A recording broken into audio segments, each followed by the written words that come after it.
এইটার উপরে চলি। এই তিস্তার পানির পাশে আমরা ধান ফলাই, মাছ মারি, আমাদের জীবন জীবিকায় তিস্তার উপর নির্ভর করে, তাই না? এই ভারত অত্যন্ত চক্রান্ত করে তিস্তার ঠিক ওই পারে উজানে বাঁধ দিছে, বাঁধ দিয়ে সে পানি আটকায় দেয়। কখন? যখন আমার পানি দরকার, ঠিক না?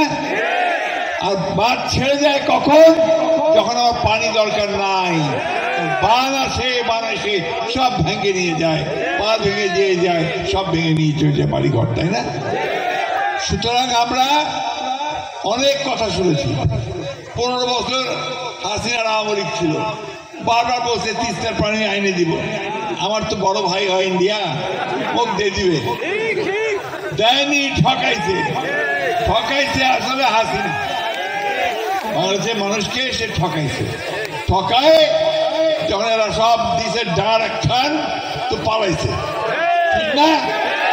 দিল্লি পালাইছে।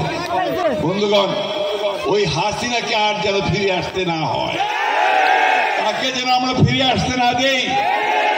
আর অন্তর্বর্তীকালীন সরকারকে পরিষ্কার বলতে চাই, এই তিস্তার জন্য এখনই ভারতের কাছে দাবি রাখেন, দাবি আদায় করেন।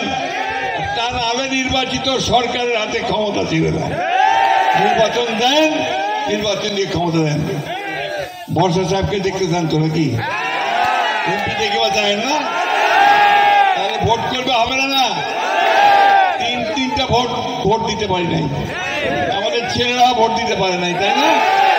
আমরা ভোট চাই, মানুষের সরকার চাই, জনপ্রতিনিধি চাই। তিস্তা বাঁচাতে হলে আমাদের জনপ্রতিনিধি দরকার। তাই বন্ধুগণ, আজকের কথা খুব পরিষ্কার। এই সরকারকে বলবো যে তাড়াতাড়ি ভোট দেন, ভোট দিয়ে জনগণের সরকার প্রতিষ্ঠা করেন। হ্যাঁ, এই তিস্তা বাঁচান। তিস্তা নয়, 54টা নদী আছে ভাই। এই 54টা নদীর পানি ওই ভারত থেকে আসে, ওরা ওই পাশে বাঁধ দিয়ে দিছে, বাঁধ দিয়ে বিদ্যুৎ উৎপাদন করে, আরো কি করে, আর আমরা না খাই মরি, ঠিক না? সুতরাং বন্ধু, কথা বেশি নাই, কথা একটাই। এইবার আমরা দুলু ভাইয়ের নেতৃত্বে সবাই একজোট হয়েছে, তিস্তার পাড়ো যাচ্ছি। শুধু এখানে না, আজকে 11টা জায়গায় লক্ষ লক্ষ মানুষ, এই 5 জেলাতে সব মানুষ আমরা আজকে এক হয়েছি দুলু ভাইয়ের এক ডাকে, জাগো বাহে তিস্তা বাঁচা। আসুন আমরা সবাই ঐক্যবদ্ধ হয়ে আমাদের নিজের স্বার্থে, আমাদের ছেলে মেয়েদের স্বার্থে, আমাদের পরিবারের স্বার্থে আমরা আমাদের জীবন বাঁচানোর জন্য, এই তিস্তাকে পানি পাওয়ার জন্য আমরা সবাই সংগ্রাম করি, লড়াই করি। বন্ধুভাই, আমি আপনাদের সকলের কাছে এই দোয়া চাইব, আল্লাহ তাআলা যেন আমাদেরকে শেষ দিন পর্যন্ত সেই লড়াই করবার সাহস দেন, সুযোগ দেন, এবং আমরা সেই লড়াই করে যেন আমরা জয়যুক্ত হতে পারি। এই কথা বলে আপনাদের সকলকে আবারও ওই আহ্বান জানিয়ে, জাগো বাহে।